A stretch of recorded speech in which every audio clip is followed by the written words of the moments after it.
Получавате устройството с инсталирано приложение Blue Cash POS. Приложението се стартира с докосване на иконата му. Продажбите на стоките са лесни и бързи. Може да продавате като ако количеството е различно от едно, само натискате иконата на стоката. Ако количеството е различно от едно, задавате количеството в полето с количество и маркирате стоката. Ако цената на стоката, която продавате, е различна от програмираната, може да я въведете и маркирате стоката. Стоките може да се търсят с приплъзване на екрана, ако не ги виждате. Приключването на сметката става с натискане на бутона плащане. Плащането може да се извърши по предпочитания от клиента начин. По подразбиране, плащането е в брой. Просто натискате плащане.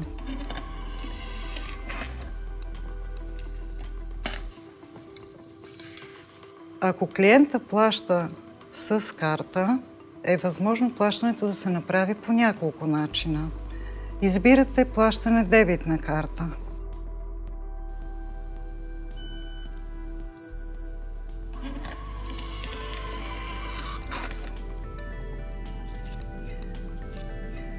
Може да се направи плащане с телефон.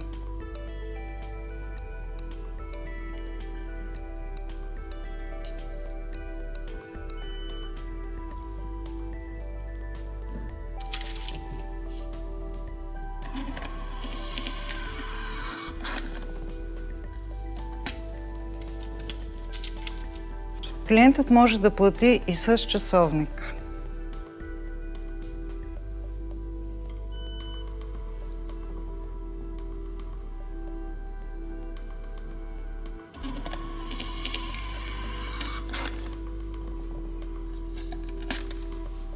Ако стоката не е програмирана, програмирането ѝ е много бързо и лесно.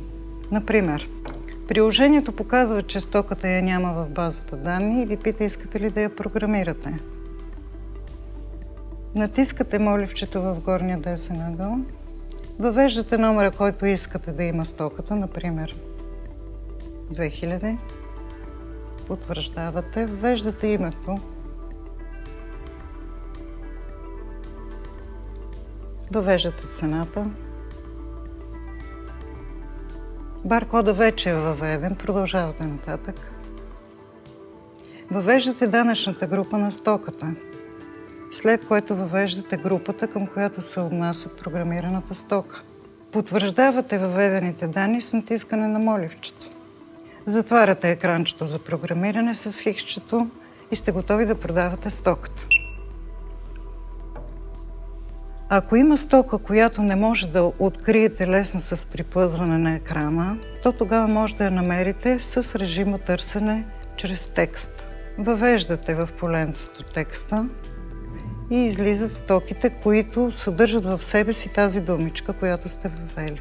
Тук насетне може да продавате търсената стока.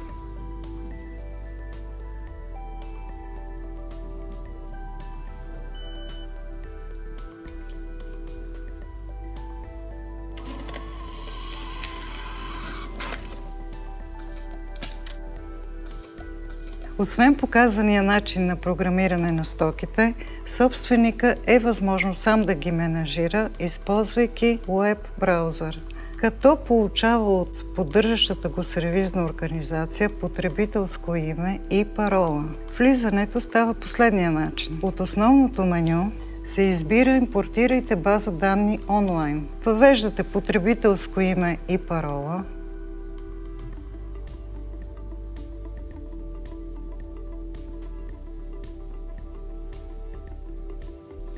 И избирате показаната база данни. Като направите импортиране на базата данни, тя заменя съществуващата в устройството база данни. Устройството ви дава възможност и самите вие чрез браузъра да видите базата данни и да я променяте.